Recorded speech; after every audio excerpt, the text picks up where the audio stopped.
Hello everybody and welcome to part 2 of my Deadeye tutorial. Now, to begin with in this episode we are going to go over some of the basics. The thing that I got asked about the most on the comments of the previous video was the controls, and so I'm going to go over that just to make sure everybody's totally clear on just how using Deadeye works. Now it's pretty obvious that obviously you press R3, that's going to activate your Deadeye. Obviously you can do that whilst you're aiming, or you've got a weapon out. It works both ways. And from there, at the beginning of the game, all you need to do is hover your reticle over an enemy and it will continually mark that enemy. Now obviously there are a lot of drawbacks to this. There are some people who seem to prefer it this way, but it does mean that it's very difficult to pick the parts of your enemies, and it's also very difficult to decide how many shots are on each enemy as well. So obviously part of the way through the storyline and the quests and that kind of stuff, you will acquire the ability to be able to target them manually. Now the way that this works, a lot of people seem to think that their Deadeye has just stopped working. Obviously that is not the case, and I don't think this is reversible, so I can't see a setting for it anywhere. All you need to do is hover your reticle over an enemy, specifically the place that you actually want to fire at, and press your R1 or RB button, which is the button above your trigger. Obviously try not to have any of your other triggers depressed whilst you're doing this, because that is going to prevent you activating Deadeye once you've selected all of your targets, because you don't need to wait for the timer to run down.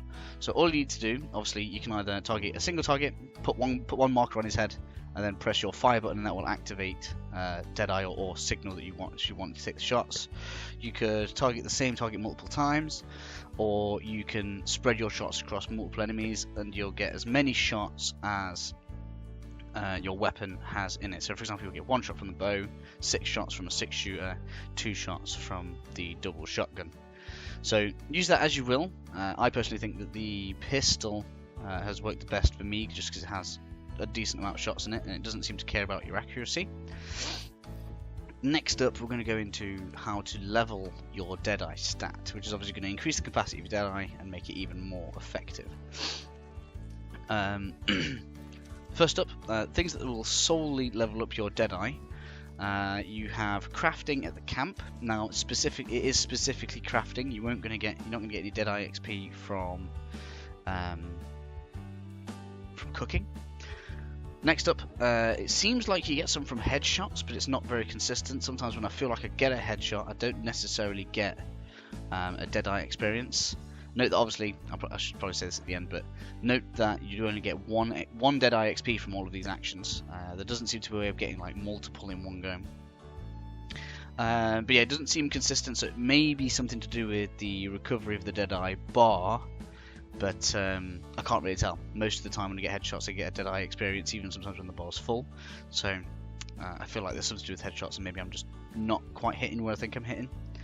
And you also get one from skinning. And whilst this isn't obviously a consistent place to get XP from, it is actually my favourite way to do it.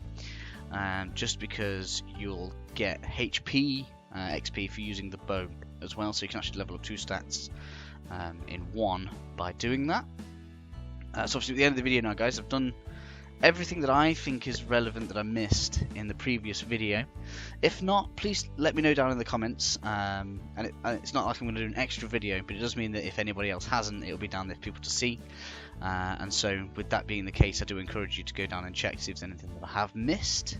If you've enjoyed this video, please subscribe to stick around on the channel, and hopefully I'll catch you next time. See you then.